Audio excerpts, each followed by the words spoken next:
Good morning students. आज हम जो टॉपिक लेंगे वो है पर्सनैलिटी इन्वेंटरीज़। बच्चों, ये 7th चैप्टर आपका चल रहा है, सेक्शन सी है और इसमें हम टाइप्स ऑफ टेस्ट, हमारे चैप्टर का नाम है। तो उसमें हमने ग्रुप और इंडिविजुअल टेस्ट हमने कर लिए, परफॉर्मेंस टेस्ट, वर्बल टेस्ट हमने कर लिए। अब जो नेक्स्ट टॉपिक है वो है पर्सनैलिटी इन्वेंटरीज, व्यक्तित्व सूचियाँ या व्यक्तित्व आविष्कारिकाएँ या सेल्फ रिपोर्ट इन्वेंटरीज, आत्म रिपोर्ट सूचियाँ। तो कुछ भी कह लीजिए बच्चों, चाहे पर्सनैलिटी इन्वेंटरीज कह लीजिए, चाहे सेल्फ रिपोर्ट इन्वेंटरीज कह लीजिए। तो व्यक्तित्व मापन करने में ये जो इन्वेंटरीज हैं ये बहुत ही हेल्पफुल होती हैं। व्यक्तित्व सूचियों के द्वारा उन समस्त पहलुओं का निर्धारण किया जा सकता है जिन्हें अन्य किसी विधि द्वारा ज्ञात नहीं किया जा सकता। इनका मुख्य उद्देश्य, यानी ये जो इन्वेंटरीज हैं, ये जो सूचियां हैं, इनका मुख्य उद्देश्य विभिन्न शील गुणों का मापन करना और उनके आधार पर व्यक्तियों का वर्गीकरण करना होता है। समस्त व्यक्तित्व सूचियां इस सिद्धांत पर आधारित हैं कि व्यक्तित्व एवं व्यवहार दोनों का स्वयं में कोई अस्तित्व नहीं है, ना व्यक्तित्व का ना व्यवहार का, बल्कि वे कुछ निश्चित शील गुणों का या गुणों का प्रकाशन है जिनका मापन एवं निर्धारण इन्हीं सूचियों के माध्यम से होता है। तो व्यक्तित्व सूचियों का वर्गीकरण ये कभी भी शो नहीं करता, प्रकट नहीं करता कि समस्त व्यक्तित्व सूचियों में आपस में कुछ समानता नहीं होती, अर्थात वे लगभग समान ही होती हैं और उनका वर्गीकरण शील गुणों के संख्या, उद्देश्य, प्रशासन विधि, उसकी विषय वस्तु एवं स्कोरिंग विधियों की भिन्नता के कारण किया जाता है। तो व्यक्तित्व अनुसूची जो है वो व्यक्तित्व के केवल बाहरी भाग का ही मापन नहीं करती, अपितु आंतरिक भाग का भी मापन इन सूचियों के द्वारा संभव हो सकता है। व्यक्तित्व अनुसूचियाँ या सूचियाँ या परिसूची, ये जो विधियाँ हैं व्यक्तित्व की आंतरिक भाग की सूचना प्रदान करती हैं और इनके आधार पर व्यक्तित्व की आंतरिक विशेषताएं जैसे व्यक्तित्व की भावनाएं, आत्मविश्वास, चिंता आदि उस व्यक्ति के बारे में निरीक्षण की अपेक्षा अधिक सूचना एकत्र करने की क्षमता रखती हैं। तो व्यक्तित्व अनुसूचियां अनेक हैं या परिसूची हम बोल लीजिए या सूचियां बोल लीजिए, जिनमें से हम महत्वपूर्ण सूचियों का बात करेंगे, महत्वपूर्ण सूचियों पर। तो पहले हम लेंगे थर्स्टन स्नायु विकृत सूची, यानी थर्स्टन न्यूरोटिक इन्वेंटरी। इस आविष्कारिका या इस सूची के अंतर्गत व्यक्ति को कुछ प्रश्नों का उत्तर हाँ, नहीं अथवा इनके रूप में देना होता है और जो स्कोर्स आते हैं, जो प्राप्तांक आते हैं, उनसे व्यक्ति की सामान्य अवस्था से असामान्य अवस्था की ओर विचलन का मापन संभव होता है। यानी व्यक्ति सामान्य है या असामान्य या सामान्यता से कितना दूर है, तो उस चीज़ का मापन जो है ये थर्स्टन की न्यूरोटिक इन्वेंटरी के द्वारा हम कर सकते हैं और ये सेल्फ रिपोर्ट इन्वेंटरी कही जाती हैं, क्योंकि इसमें जिस पर हम इनका प्रयोग कर रहे हैं वो अपने रिपोर्ट जो है वो स्वयं ही देता है। सेकेंड है कैलिफोर्निया मनोवैज्ञानिक सूची, कैलिफोर्निया साइकोलॉजिकल इन्वेंटरी। तो ये सूची सामान्य व्यक्तित्व की विशेषताओं पर प्रकाश डालती है।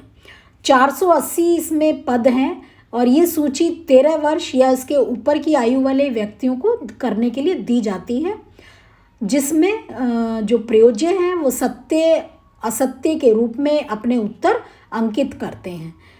तो गफ मनोवैज्ञानिक थे, उन्होंने बताया कि इस सूची में 18 प्रकार के स्केल हैं जिन्हें प्रभुत्व, सामाजिकता या पद प्राप्ति के लिए शक्ति, सामाजिक उपस्थिति, आत्मस्वीकृति, प्रसन्नता की भावना, उत्तरदायित्व, सामाजीकरण, आत्मनियंत्रण, सहनशीलता, अच्छा प्रभाव, सामूहिकता, समानता से प्राप्ति, स्वतंत्रता से प्राप्ति, बौद्धिक योग्यता, ये सारे के सारे नामों से इनको जाना जाता है।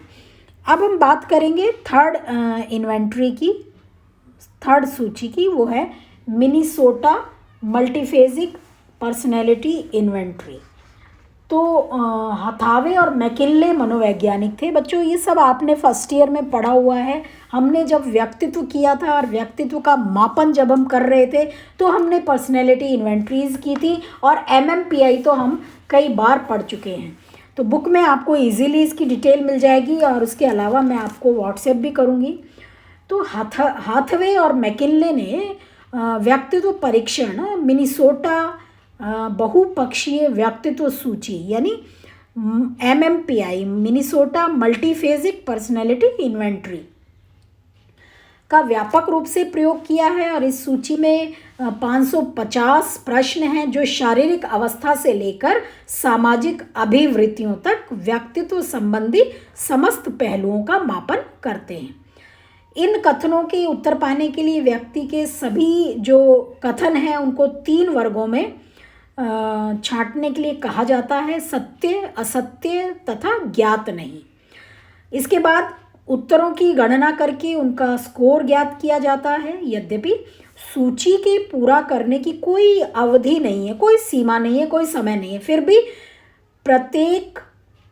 भी प्राय इसको करने में अधिक से अधिक 90 मिनट का समय लगता है। अब परीक्षण के समस्त कथनों को 36 शीर्षक हैं उनमें बांटा गया है। 500 सामान्य वयस्कों और 800 विभिन्न प्रकार के मानसिक रोगियों के आधार पर, यानी जो सामान्य वयस्क थे, एडल्ट थे, वो 500 लोगों पर किया गया, और 800 थे वो मानसिक रोगी थे।